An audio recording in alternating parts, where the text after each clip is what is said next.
इस्तेमाल होता है, यानी कि वजह मालूम करने के लिए इस्तेमाल होता है। मिसाल के तौर पर Why did you not attend the party last night? तुमने जो है वो कल रात जो है पार्टी अटेंड क्यों नहीं की। अब ये जो है ए जो है उससे वजह पूछ रहा है कि उसने जो है वो बी ने जो है पार्टी अटेंड क्यों नहीं की। तो वाई जो है वो रीज़न के लिए, वजह के लिए इस्तेमाल होता है। बी क्या जवाब देता है, बिकॉज आई वॉज सिक, क्योंकि मैं बीमार था। तो वजह क्या थी कि मैं बीमार था। तो जब कभी भी आपको किसी भी चीज़ की, किसी भी मामले के बारे में उसकी वजह मालूम करनी हो तो आप अपने सवालात को वाई से शुरू करेंगे। एक और मिसाल पे नज़र डालते हैं। Why did you leave your job? तुमने अपनी जॉब क्यों छोड़ दी। यहाँ पर ए जो है वो बी से क्या पूछ रहा है, वजह पूछ रहा है उसकी जॉब छोड़ने की। बी क्या जवाब देता है, because I found a better one. मुझे जो है वो क्या हुआ, एक अच्छी जॉब यानी कि एक बेहतर जॉब जो है वो मिल गई, इसलिए मैंने जो अपनी पिछली जॉब छोड़ दी। तो आप देख सकते हैं कि दोनों सवालात के अंदर वो वजह के बारे में मालूमात करना चाह रहा है। कोई शख्स ए जो है वो वजह के बारे में मालूमात करना चाह रहा है, तो उसने अपना सवाल किससे शुरू किया, वाई से। तो जब कभी भी आप किसी चीज़ के बारे में उसकी वजह जानना चाहते हो तो आप अपने सवालात को वाई से शुरू करेंगे। अब हम नज़र डालते हैं वॉट पर। वॉट का इस्तेमाल जो है वो थिंग के लिए होता है, यानी कि चीज़ के लिए होता है। किसी भी चीज़ के लिए आप वॉट का इस्तेमाल करते हैं। मिसाल के तौर पर वॉट आर यू डूइंग, तुम क्या कर रहे हो। B I am reading a book. A what did you buy yesterday from the mall, तुमने जो है वो कल मॉल से क्या चीज़ ख़रीदी।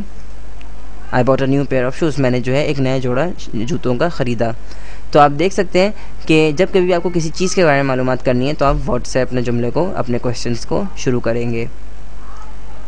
अब हम नज़र डालते हैं which is use for choice. Which का इस्तेमाल जो है वो चॉइस के लिए इस्तेमाल होता है, यानी कि चुनने के लिए इस्तेमाल होता है। कि जब आप किसी से सवाल करना चाह रहे हो और उसके अंदर आपके सामने बहुत सी चीज़ें हों और उनमें कोई एक चीज़ चुनना चाहते हो आप, तो उसके लिए विच का इस्तेमाल होता है। मिसाल के तौर पर विच ड्रेस डू यू लाइक। अब ए जो है वो बी से क्या पूछ रहा है कि तुम्हें कौन सा लिबास पसंद है। इनके सामने जो है हो सकता है किसी शॉप पे खड़े हुए और इनके सामने जो है वो मुख्तलिफ किस्म के ड्रेस रखे हुए हैं। तो अब जो है वो ए जो है वो बी से पूछ रहा है कि उसको कौन सा ड्रेस पसंद आ रहा है। तो यहाँ पे चॉइस के लिए कि यानी कि उसकी पसंद के लिए कि वो उसको कौन सा समझ में आ रहा है, उसकी चॉइस में क्या समझ में आ रहा है उसको, तो उसके लिए वो अपना सवाल किससे शुरू करता है, विच से।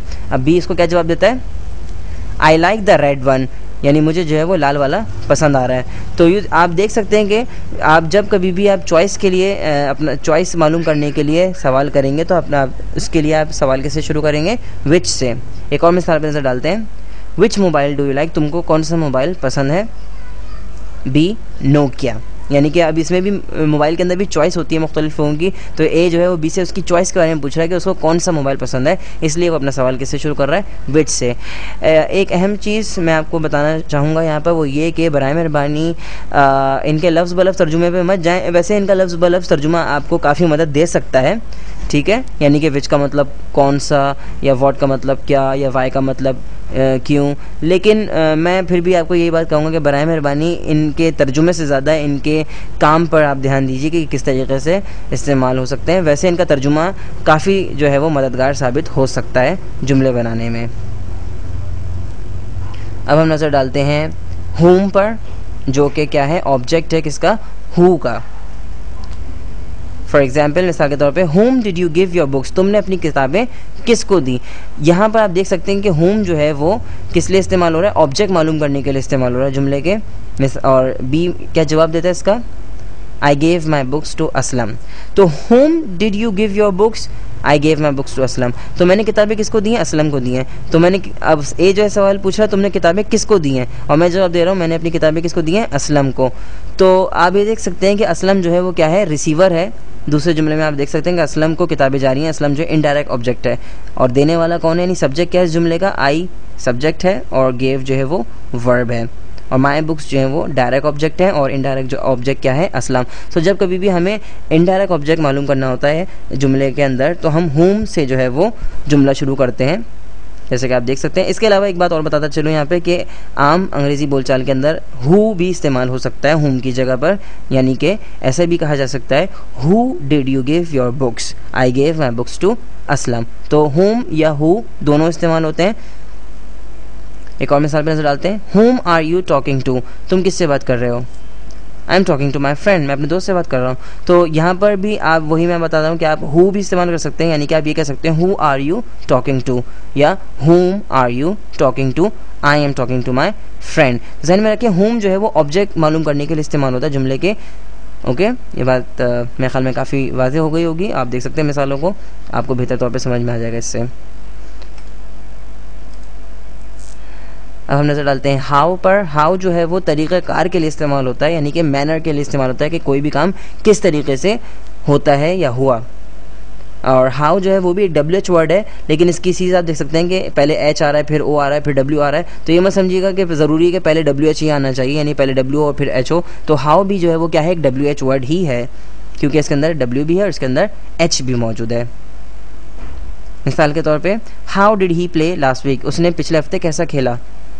बी वेरी वेल, बहुत अच्छा। तो आप देख सकते हैं कि ए जो है वो क्या मालूम करना चाह रहा है कि किस तरीके से उसने खेला, खेल किस तरीके से खेला गया, यानी उसने खेल किस तरीके से खेला, ये मालूम करना चाह रहा है कि वो मैनर किस मैनर से उसने खेल खेला। बी का जवाब देता है वेरी वेल, बहुत अच्छा। एक और मिसाल पे नज़र डालते हैं। How does he drive a car, वो गाड़ी कैसे चलाता है। बी वेरी फास्ट, बहुत तेज़। तो आप देख सकते हैं इन दोनों जुमलों के अंदर आप मालूम करना चाहते हैं कोई काम किस तरीके से होता है। तो उसके लिए जब आप मालूम करना चाहेंगे कोई भी काम किस तरीके से हुआ या होता है, तो आप अपने सवालात का आगाज़ किससे करेंगे, हाउ से करेंगे। हुज़, अब हम हुज़ पे नज़र डालेंगे। फॉर पोजेशन, यानी कि मिल्कियत के लिए इस्तेमाल होता है। जब आप मालूम करना चाहें कि कोई चीज़ किसकी है, यानी कि आप ये मालूम करना चाहें कि किसी चीज़ का मालिक कौन है, तो आप अपने सवालात का आगाज़ किससे करेंगे, हुज़ से करेंगे। मिसाल के तौर पर हुज़ बुक्स आर दीज, ये किताबें किसकी हैं। तो आप देख सकते हैं कि यहाँ पर आप किताबों के मालिक के बारे में पूछ रहे हैं कि इन किताबों का मालिक कौन है। तो आपने अपना जुमला किस तरीके से शुरू किया, हुज़ से, यानी कि हुज़ बुक्स आर दीज, ये किताबें किसकी हैं। बी सलमास, ए पूछता है ये किताबें किसकी हैं, बी का जवाब देता है सलमास, यानी कि सलमा की हैं। एक और मिसाल पे नजर डालते हैं। हुज़ फादर इज़ ही, ये किसके फादर हैं।